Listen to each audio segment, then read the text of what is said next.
Buenas noches, jóvenes. Los saluda Elizabeth. ¿Cómo están? Buenas noches, Lick. Bien, gracias. Hola, buenas noches, Lick. Buenas noches, licenciada. Buenas noches, licenciada. Qué bueno que hoy sí hay Buenas bastantes conectados. Lo bueno es que el tema del día de hoy es bastante pequeño y vamos a terminar en un tiempo relativamente corto la clase de hoy. Elic nos va a acompañar en la sesión. Por ahí anda de incógnito, salúdenlo. Hola, Lick, buenas noches. A ver si se pronuncia. Buenas noches, licenciado. Hola, Lick. Buenas noches, Lick. Bueno, ya dejo de aceptar a sus compañeros para que pasen la información. El tema que vamos a abordar el día de hoy es acerca de la identificación de persona, así como el contrato de servicios profesionales. En el caso del tema de la identificación de persona, ya es un tema bastante digerible por todos nosotros los que nos encontramos dentro de la sesión. Se recuerdan que este es un tema también de jurisdicción voluntaria, solo que volvemos y lo retomamos ahorita en los contratos civiles, ya que es algo bien usual que el notario va a hacer en el quehacer notarial. Recuerden ustedes que esto se encuentra regulado en el artículo 5 del Código Civil para que lo puedan ir a buscar, del cual voy a dar lectura. Artículo 5.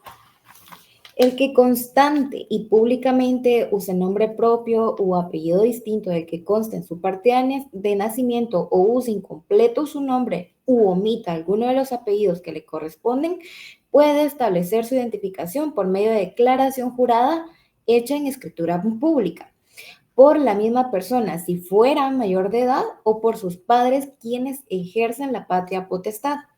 También podrá hacerse por cualquiera que tenga interés en la identificación, conforme al procedimiento establecido en el Código Procesal Civil y Mercantil. Ahí pueden hacer su anotación de ver el 440 del procesal. ¿Qué es lo que hacemos nosotros en la identificación de persona? Dentro del quehacer del notario, debemos preguntar a la persona si en realidad sí es constante y públicamente. Son dos requisitos esenciales que tenemos que preguntarle nosotros a nuestro requirente acerca de los nombres que utiliza.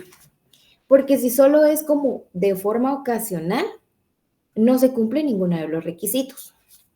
También tenemos que tomar en cuenta y saber la diferencia entre un sobrenombre y un seudónimo, porque estos son cosas esenciales dentro de las que nosotros vamos a asesorar a la persona para indicarle si procede o no la identificación de persona.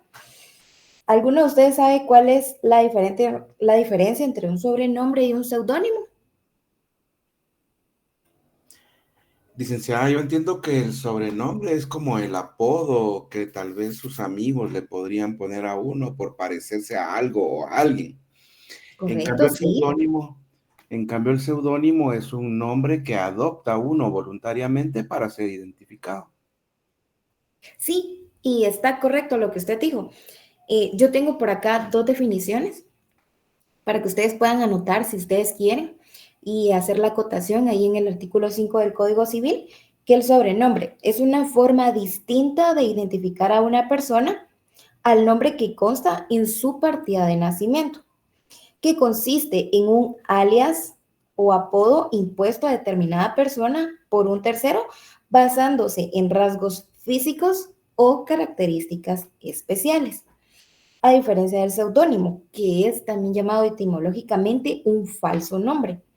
Es una autodenominación distinta del nombre verdadero o nombre legal que utiliza una persona para poder ocultar su identidad. Por ejemplo, vamos a utilizar aquí, con todo respeto, el nombre de Andrea Lisette. Tal vez a ella no le gustaba y desde chiquita se hizo llamar Vanessa. Ella utiliza un seudónimo por el cual se identifica.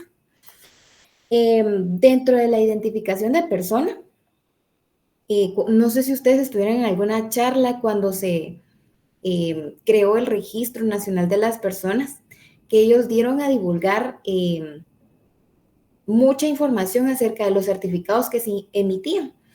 En una de esas charlas decía uno de los registradores que de todas formas, a pesar que la persona, ustedes lo van a saber ahorita, se haga llamar que el payasito feliz, se le puede identificar a la persona de esa manera.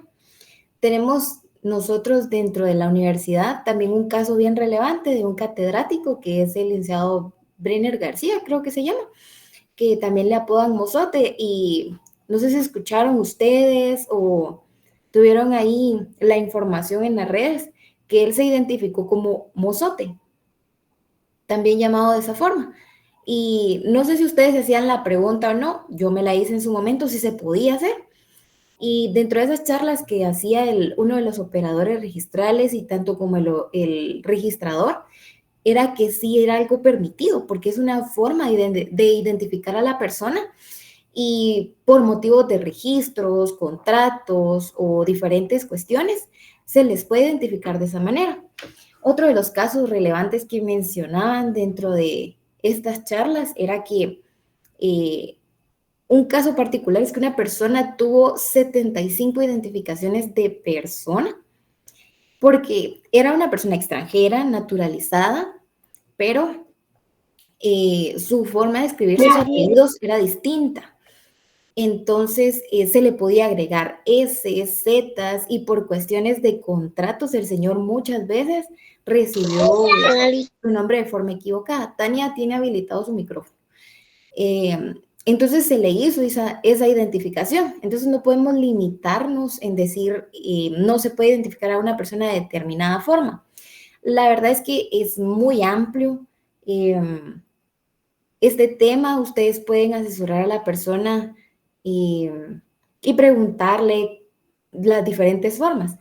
Dentro de la identificación, que es muy común, es con los nombres que tienen S y C. Se suelen confundir la S y la Z. Ejemplos claros podríamos decir las personas que tienen nombres con C y K. Por ejemplo, Carlos puede haber con C y con K. Jocelyn, que lo pueden poner con Y o con J. Y así, ustedes tienen una cantidad de ejemplos variados para que puedan asesorar a su cliente y hagan una identificación bastante amplia. Esto con el objeto de no incurrir después en una manipulación. Hola, Tania, buenas noches. Bueno, continúo. Ustedes pueden buscar dentro del Google el acuerdo del directorio del RENAP, el 106-2014, que es el reglamento para la emisión del documento personal de identificación. Y aquí ustedes, cuando una persona va a solicitar ya sea reposición o primer DPI, puede solicitar que se le coloque el nombre con el que usualmente se identifica. Esto sí, el requisito previo es tener una identificación de persona. Por ejemplo, en el caso acá de Marta Lucía, que Marta Lucía se escribe con C, así como nos aparece acá, pero imagínense que el de ella es con S y siempre ha sido con S, pero se lo colocan con C.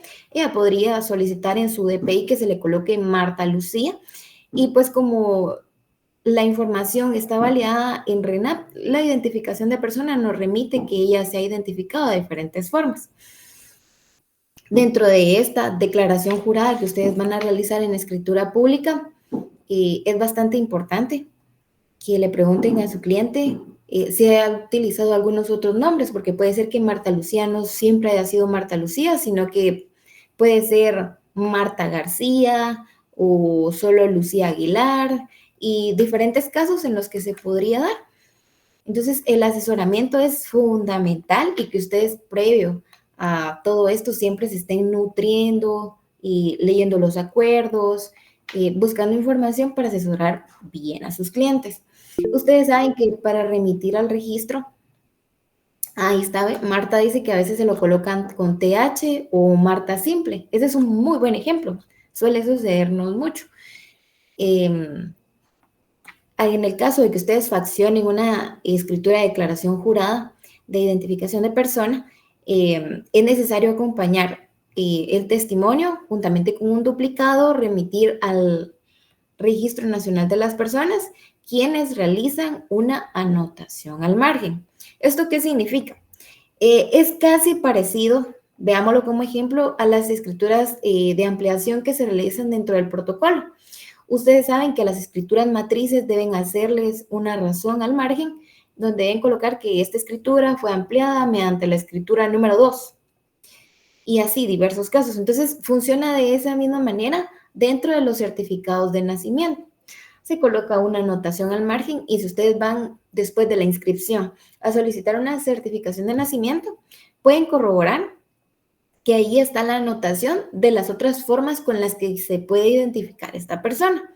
Entonces, lo más recomendable cuando nosotros fraccionamos cualquier escritura pública, más allá de solo preguntarle al cliente, mire, usted tiene una identificación de persona, es fundamental que también nosotros descarguemos por medio del portal electrónico, si ustedes tienen cerca alguna sede del RENAP, que soliciten un certificado de nacimiento. Ahí les van a aparecer todas las anotaciones o modificaciones que haya tenido la persona en cuanto al estado civil.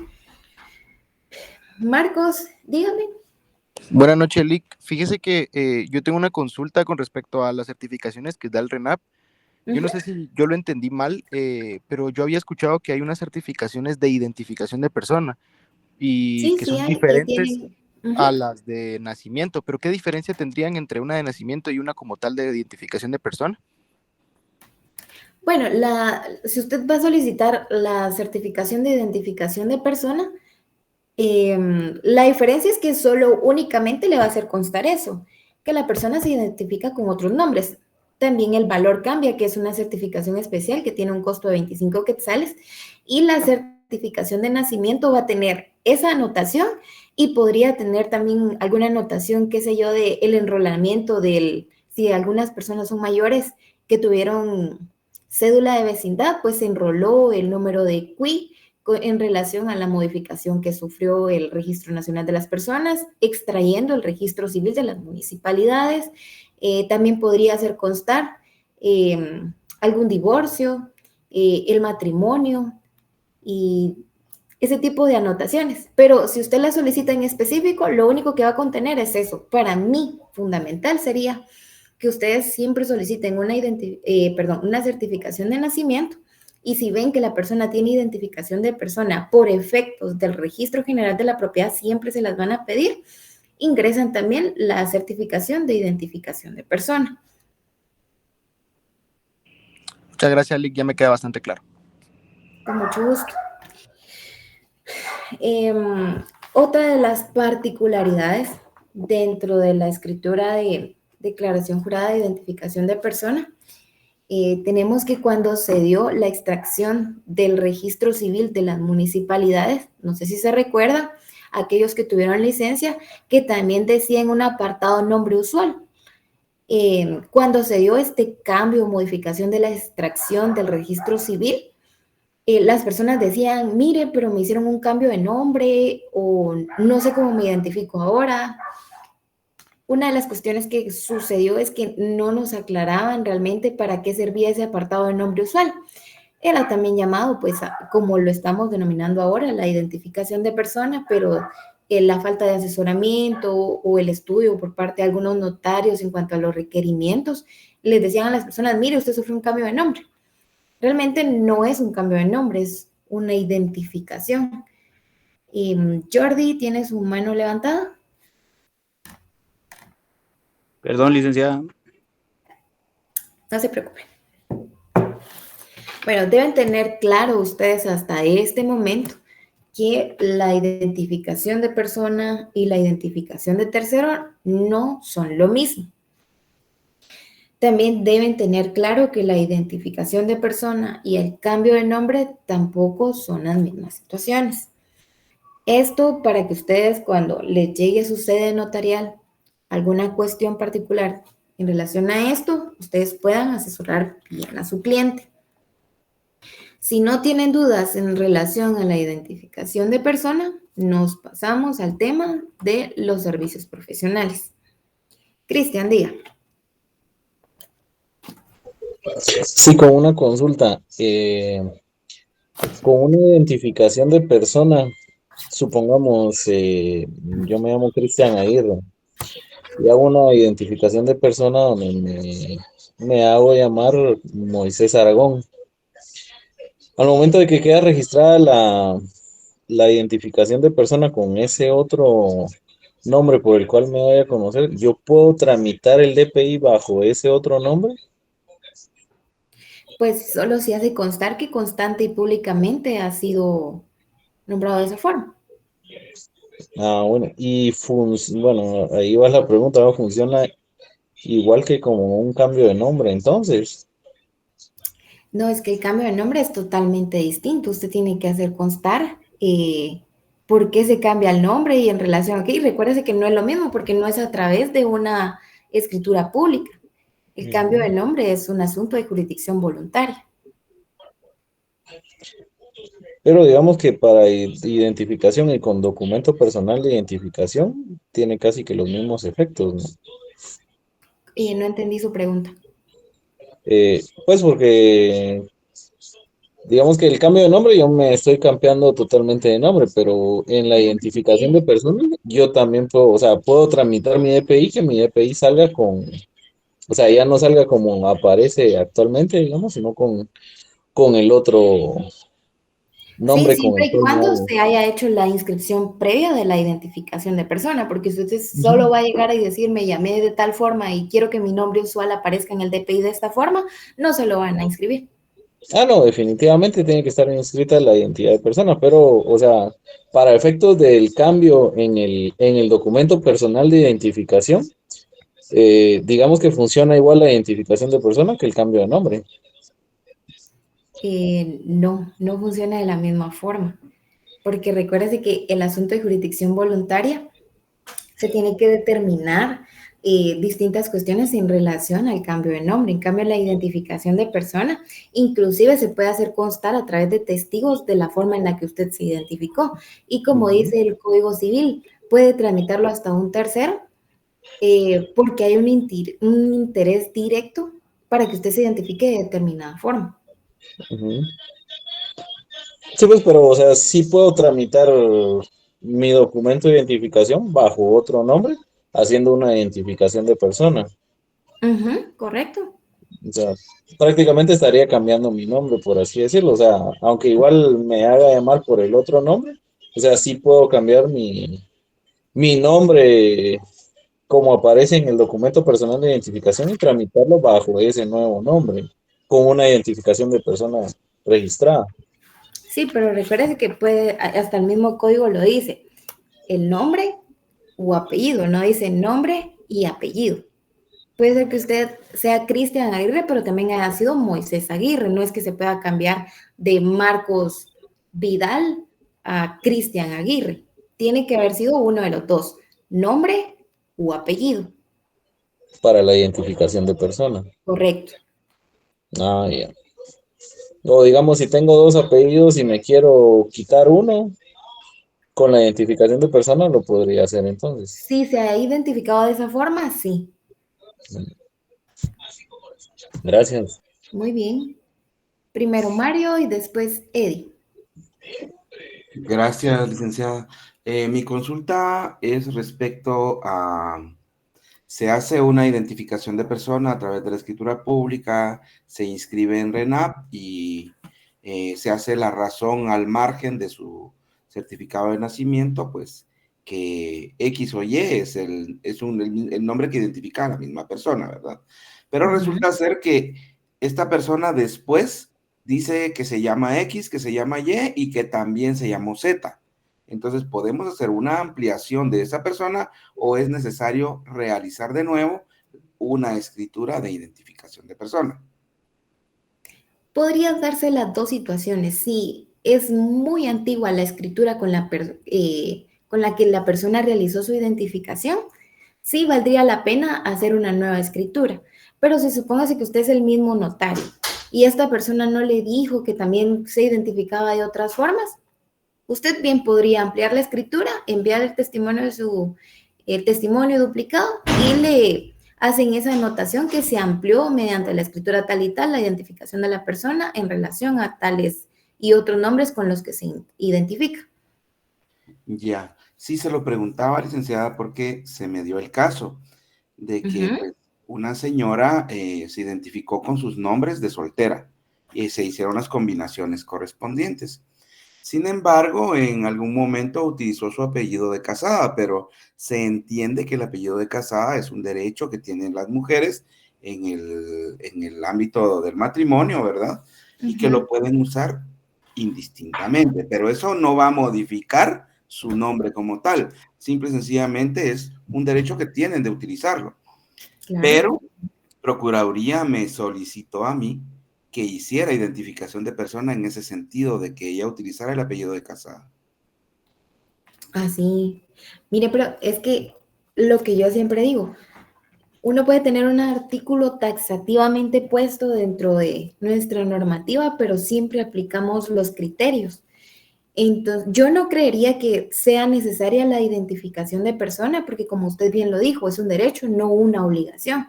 Y la persona puede ser que sufra alguna modificación, ya sea por cuestiones de la vida, que la pareja de la persona haya fallecido o se hayan separado y ya no quiera utilizarlo de esa forma, pero no es necesaria una identificación de persona.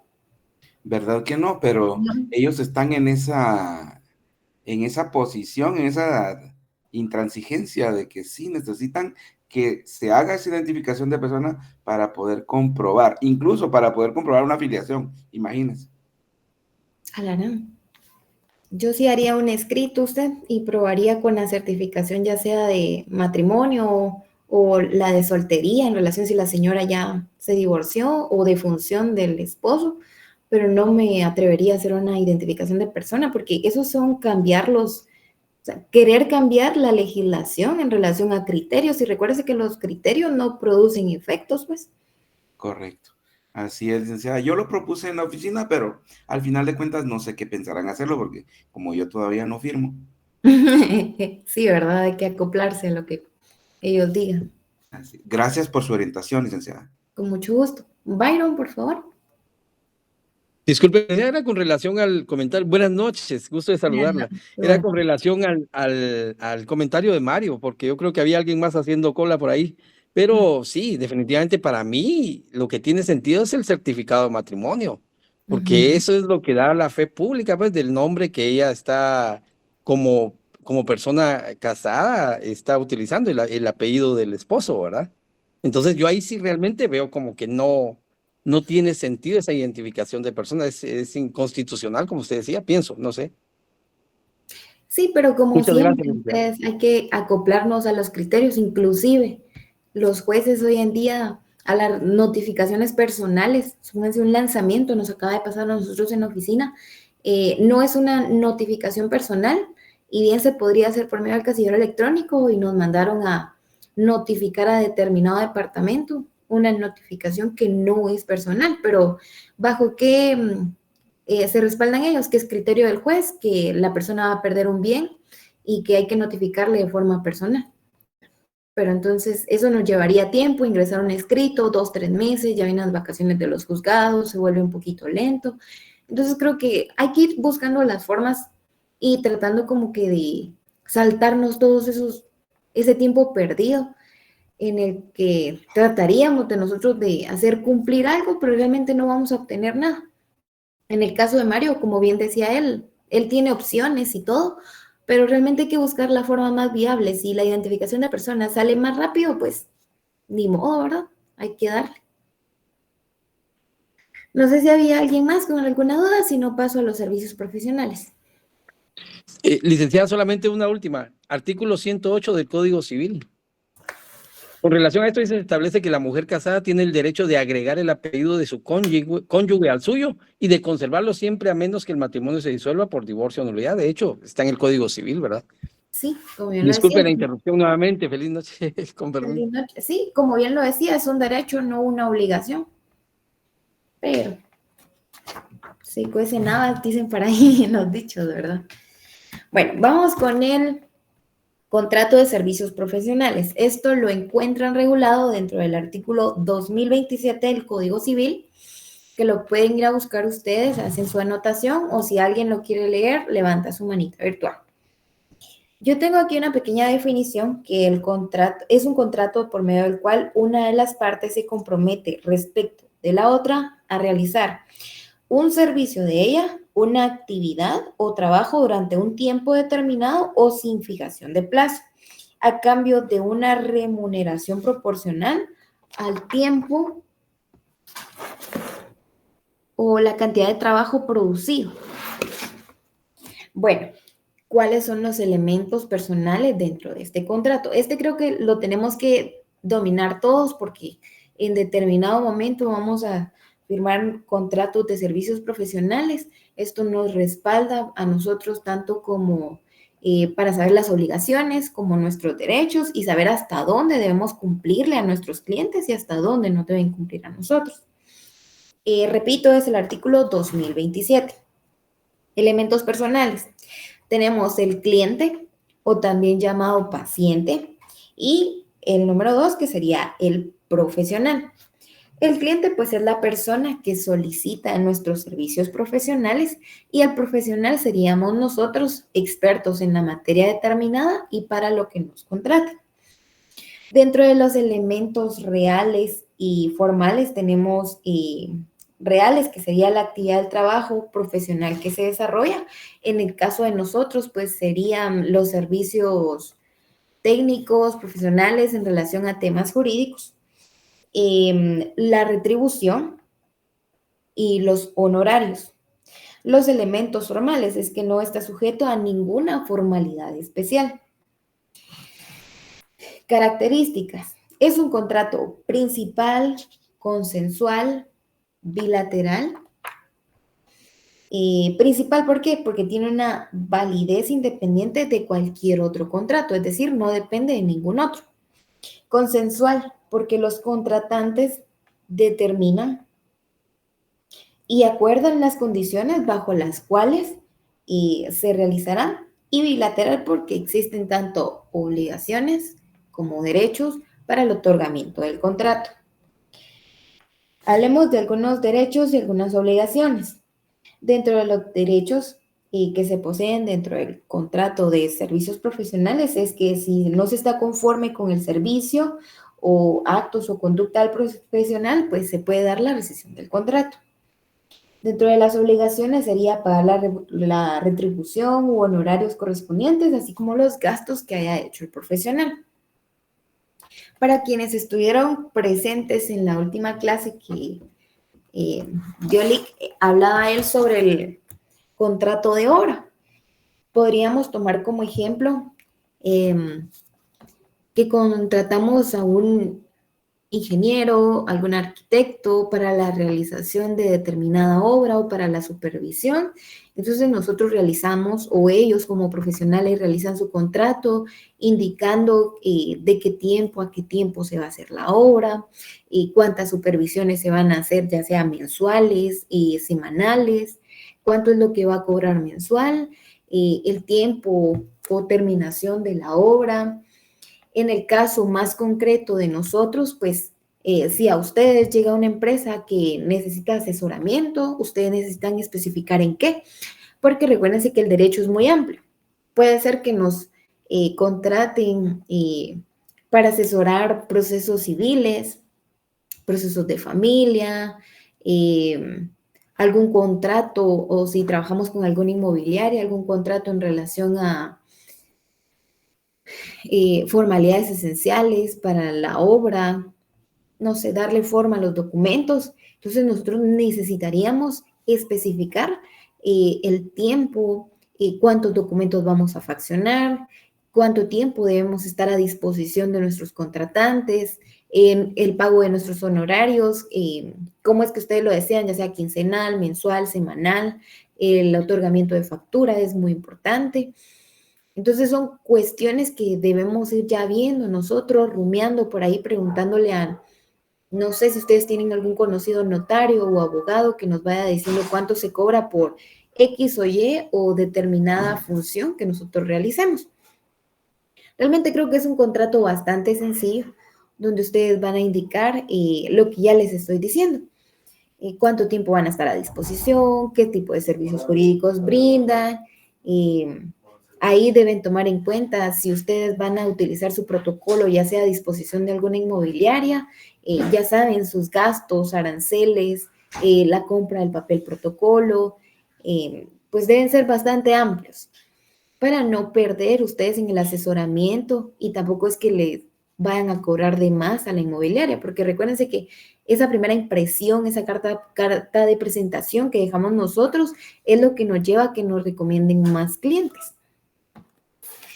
Vamos a continuar con algunos otros elementos que posee el contrato de servicios profesionales. Es un contrato oneroso, de tracto sucesivo, de instituto personal.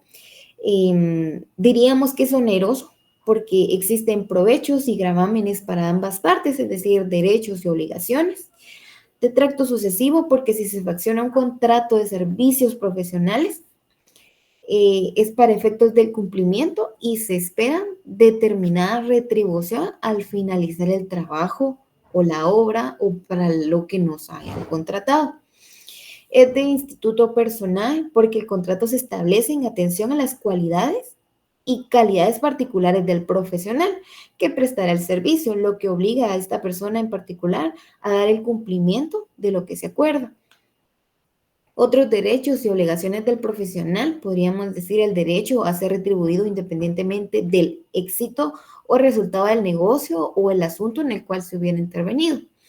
Puede ser que ustedes vayan a hacer la constitución de una sociedad y para eso los vayan a contratar, pero no depende de que la sociedad sea exitosa o no, sino que ustedes los van a contratar para su formación, para su constitución, para que le den valor legal, valor jurídico, para la inscripción y esas cuestiones, ¿verdad, jóvenes? También vamos de la mano cuando se constituyen sociedades de un contador que nos pueda indicar la proyección de la sociedad que se pretende constituir en relación al pago de impuestos y cuánto va a generar anualmente. Los que son contadores acá saben que también brindan sus servicios en relación al asesoramiento de eso, ¿verdad? Algunas otras obligaciones, pues, es prestar sus servicios con dedicación y diligencia, así como el arreglo a las prescripciones de la ciencia o el arte que se pretenda tratar. Esto está en el artículo 2033 para que ustedes lo vayan leyendo. También dentro de nuestras obligaciones estaría cubrir los daños y perjuicios que se causen por dolo, culpa o inexcusable descuido o por la divulgación de los secretos de su cliente. En el caso de los secretos de su cliente, lo he escuchado mucho en los contratos de realizaciones de obras, en la construcción ya sea de condominios, de edificios, de plazas comerciales, en las que se les pide que haya cierta discrecionalidad en cuanto al proyecto.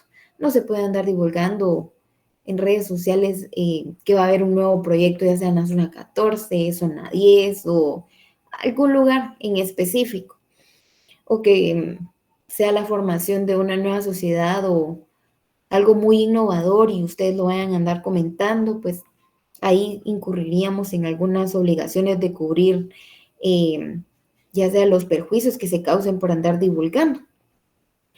Otra obligación que podríamos decir es que cuando ya no se puede continuar prestando sus servicios, se deberá avisar al cliente con anticipación y nos debemos hacer responsables por los perjuicios. Y si se separa del asunto sin dar aviso y no se dejare a otra persona competente, también tenemos que retribuir a la persona en cierta compensación por el abandono del trabajo.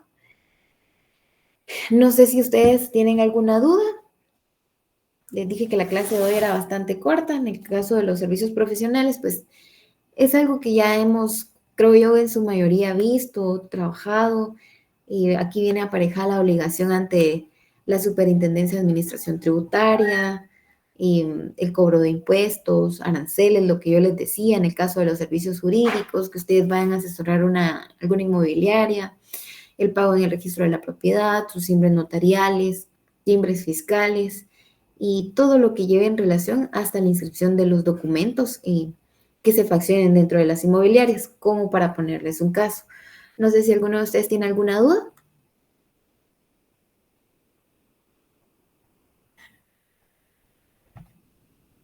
No, Lick. Bueno, Esto es lo que teníamos preparado para la clase de hoy.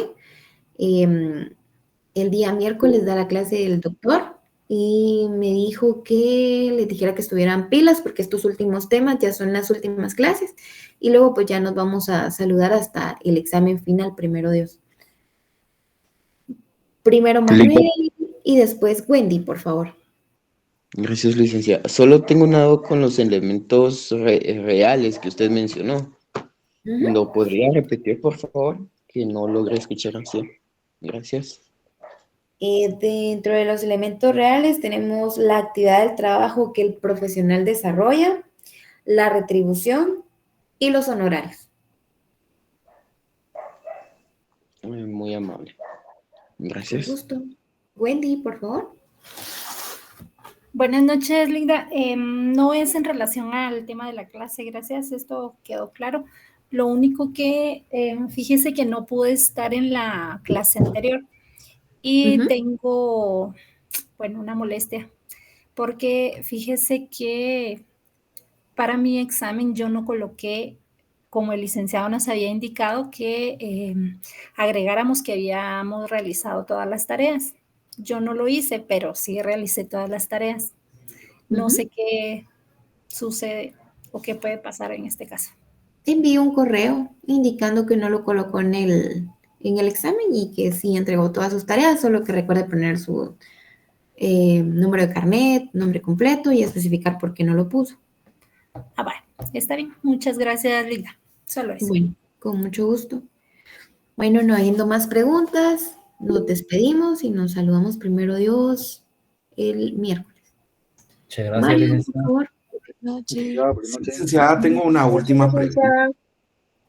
Sí, Mario, dígame.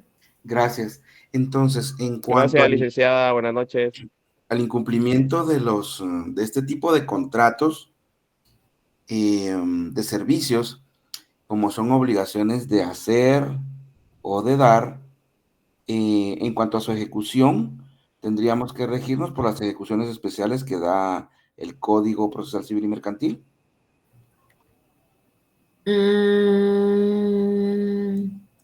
Yo diría que no, porque, o sea, sí, está bien lo que usted dijo, pero para mí la opción más viable es que usted siempre, en el caso de los servicios profesionales, tenga una negociación directa y no se vaya a ningún tipo de juicio, porque es muy tardado y muchas veces a los servicios profesionales no se les presta la atención debida y no se los terminan pagando. Más bien se da la reducción de costos por el tiempo, plazo, modo, lugar, y más o menos después de 5 años de lo que usted viene a cobrar, le sale muchísimo menos y no es la opción más recomendable. Para mí es que siempre haya una negociación con relación a su cliente, ya sea si usted incumplió o le incumplió él a su persona. Claro, siempre es mejor un mal arreglo que un buen juicio, ¿verdad, Lic? Ay, sí, usted, demasiado tiempo en tribunales. Sí, totalmente. Gracias por su orientación, Lic, nuevamente. Bueno, se cuidan, feliz noche. Gracias, buenas noches. Gracias, feliz noche. Feliz noche, licenciado.